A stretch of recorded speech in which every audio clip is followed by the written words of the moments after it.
अस्सलाम वालेकुम। कैसे हैं आप लोग? उम्मीद है कि आप लोग ठीक ठाक होंगे। आज मैं बना रही हूँ पुलाव। आप लोगों ने पुलाव तो बहुत खाए होंगे गोश्त के और चिकन के, पर दाल का पुलाव तो आज आप पहली दफ़ा बनाइएगा। तो मैं आज बना रही हूँ दाल वाला, खड़े मसूर की दाल का पुलाव बना रही हूँ। ये बहुत ही ज़्यादा टेस्टी बनता है। आप लोग बनाइएगा ज़रूर और मुझे बताइएगा कि आप लोगों के ये चावल कैसे बने। और चलें तो फिर स्टार्ट करती हूँ रेसिपी। तो पुलाव बनाने के लिए आप लोग ये चीज़ें ज़रूर लीजिएगा। ये मैंने दही लिया है, एक प्याज ली है मीडियम, धनिया पुदीना है, टमाटर है 2 मीडियम, और ये कुछ हरी मिर्चें हैं जो बहुत तेज़ हैं, और ये है गरम मसाला पिसा हुआ, लहसुन अदरक का पेस्ट है, और ये है खड़े मसूर की दाल जो मैंने पहले से भिगो कर रख दी थी आधे घंटे। कुकिंग ऑयल है, नमक है, और ये है ज़ीरा। इन सब चीज़ों की हमें ज़रूरत होगी। ये चीज़ें हमें चाहिए होंगी बनाने के लिए पुलाव।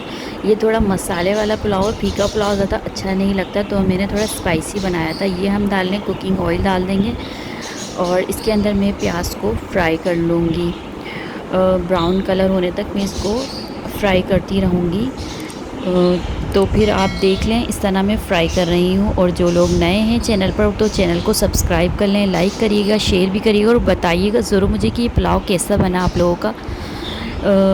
तो फिर ये देखें, मेरा ये प्याज का कलर जो है बिल्कुल ब्राउन हो गया था, ज़्यादा डार्क नहीं करनी। इसमें मैंने ज़ीरा डाल दिया था।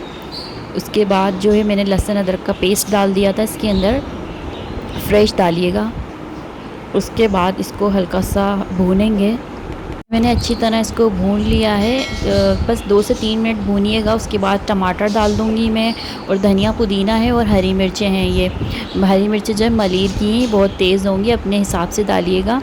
तो मैं ये थोड़ा डालकर इसको भी भूनूँगी। टमाटर में से पानी निकलेगा तो उसको खुशक करना है। उसके बाद ये है, मैं डाल रही हूँ यहाँ पर दही।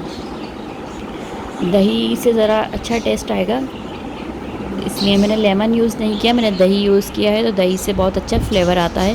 इसको खूब भूनते रहेंगे ताकि रोगन छोड़ दे मसाला। ये गरम मसाला डाल रही हूँ पिसा हुआ, ये भी फ्रेश पीस के डालिएगा, बहुत अच्छी खुशबू आएगी। अगर रखा हुआ डाल देंगे तो खुशबू अच्छी नहीं आती है। उसके बाद इसको मैं भून रही हूँ खूब, ताकि ये पानी छोड़ रहे हैं टमाटर, इसका पानी खुशक करना है अच्छी तरह से। अब ये 2 चमचे में डाल रही हूँ कुटी हुई मिर्चें। आप जितना स्पाइसी खाते हैं अपने हिसाब से डालिएगा। मैं तो स्पाइसी ज़्यादा खाती हूँ, तो मैंने ज़्यादा मिर्चें डाली हैं इसके अंदर। फिर नमक डाल दिया था मैंने। ये देखिए मसाला में रोगन छोड़ना शुरू कर दिया है। अब मैंने इसके अंदर दाल ऐड कर दी है भीगी हुई। इसको भी थोड़ा सा 1 से 2 मिनट तक भूनेंगे। फिर इसके अंदर मैं पानी ऐड कर दूँगी ताकि दाल गल जाए। अभी मैं इसको भून रही हूँ। अब देखिए मैं पानी डाल रही हूँ इसके अंदर। इतना पानी डालेंगे कि दाल अच्छी तरह गल जाए, और फिर इसको हम पानी वगैरह डालकर अब इसको मैं रख दूँगी गलने के लिए। हल्की आंच पे, मीडियम फ्लेम पे रखिएगा। अब देखिए मैंने देखा है तकरीबन मेरा 20 मिनट बाद मैंने चेक करी है दाल, तो हाथ से देखिए मैंने चेक करी है, तो ये गल चुकी है बिल्कुल। अब इसके बाद जो है अच्छे से आ गया है कलर। इसमें मैंने पानी डाल दिया है। फिर पानी डालने के बाद इसमें मैं 1-2 उबाल लूँगी। अच्छी तरह उबाल आ जाए इसके अंदर। नमक वगैरह चेक कर लीजिएगा आप लोग इस स्टेप पे कि कहीं फीका ना रहे। फिर इसमें चावल, भीगे हुए चावल हम लोग, मैंने बासमती राइस लिए थे, आधे घंटे मैंने भिगो दिए थे। उसके बाद डालिएगा। क्वांटिटी ज़रा कम रखिएगा पानी की, क्योंकि बासमती राइस जो हैं टूट जाते हैं। जो है मैंने इसमें चावल डाल दिए हैं। अब देखिए उबाल आना शुरू हो चुका है।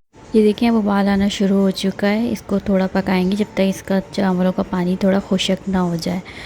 ये जो है मैंने इसको दम पे रख दिया। तकरीबन 20 मिनट के लिए मैंने दम लगाया था इसको। 20 मिनट बाद देखिए पानी बिल्कुल खुश्क हो चुका है, और दम भी बहुत अच्छा आ चुका है। खिले खिले राइस तैयार हैं। बनाइएगा ज़रूर, मुझे बताइएगा। और जो लोग नए हैं वो चैनल को आप सब्सक्राइब कर लें, लाइक करिए, शेयर करिए। देखें कितने खिले खिले बने ना, बिल्कुल अच्छे बनेंगे। आप लोग ज़रूर ट्राई करिएगा। इंशाल्लाह फिर मिलूँगी। अल्लाह हाफ़िज़।